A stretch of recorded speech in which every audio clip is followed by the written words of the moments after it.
Elus paljudel erinevatel aladel tegelenud kommunikatsiooniekspert Aune Past on terve elu pidanud loomi, küülikuid, kanu, faasaneid, miniponisid ja muidugi koeri. Aga praegu on nii, et tema poja Jaan-Eeriku perekoer Stevie on tema ainuke loom. Kuna ma olen Rodari piirkonna kuberner ja mul on kodus külmkapi peal minu pilt ja sinna on kirjutatud, vaadake lapsed, see on teie ema. Et praeguseks on kogunenud 102 päeva, kui ma ei ole kodus.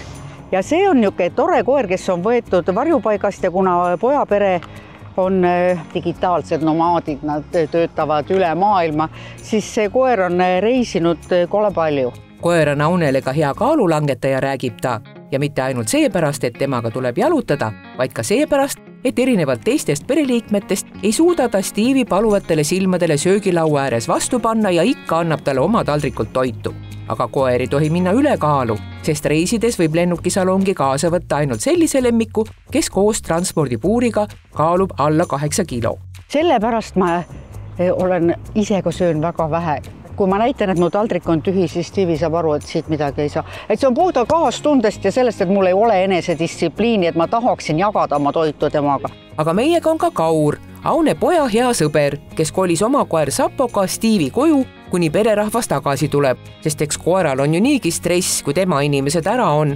Pole vaja veel võõrasse koju viimisega stressi juurde tekitada. Mun meelest on see nii hooliv ja tore asi ja see, et noored inimesed hindavad seda, et koeral oleks hea olla. Mulle lihtsalt tundus loogilisem, et kuna Sapo kohaneb hästi, on hästi rahulik, et siis mul oli lihtsam tulla enda koeraga siia, elada mõned päevad siin. Stevie alguses natuke võõristas, aga kui ta sai aru, et minuga on näiteks voodisse hüppamise privileegid, siis ma tundsin, et me vist leidsime mingi ühise keele ka. Pererahvas ei luba voodisse? Ja loomadel on see hea, et neil on igaühega omad reeglid, et ma otseselt ei riku sellega koer ära, kui ma luban talle teistsuguseid kombeid, et see on üsna hästi teada, et koertel on iga inimesega täpselt nagu need kombed, mida see inimene lubab. Stevie, kes on tegelikult tüdruk, on 9-aastane, Sapo 8. Hästi, kõrge 5. Hästi. Mõlemad on segaverelised, mõlemad varjupaigast, Sapo Eestist, Stevie Ameerika Ühendriikidest, sest tema perenaine Jaan-Eeriku elukaaslane Elisabeth on ameeriklanna. Good girl.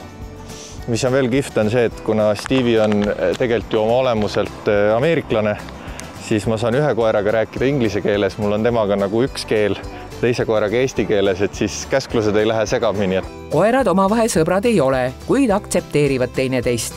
See oli äge, oli see, et ma muretsin, kuidas ma 2 rühmaga jalutan, siis ma ostsin neile sellise väikse lisavidina, et ma saan nad kokku köita ja siis nad oma sundabielus on nii armsad, et Sapo ei jookse liiga palju ette ja Stevie ei liiga palju maha, et nad kuidagi omavahel jalutavad ja siis mina olen lihtsalt kaasas selleks, et inimühiskonna reegleid ka selgitada, et kust üle autotee tuleb minna ja nii edasi. Möödunud suvel sai Aunest esimene Eestist pärit Soome-Eesti ühise Rodari piirkonna naiskuberner. Aune on ka Tartu Hansa Rodari asutajaliige, kuid varem ta ei teadnud, milline seos on rodariaanidel koertega. Stevie tõi mulle ühe rõõmsa asja, mis on mulle ka nagu uus avastus, kus on ühendatud koerad ja Rodari.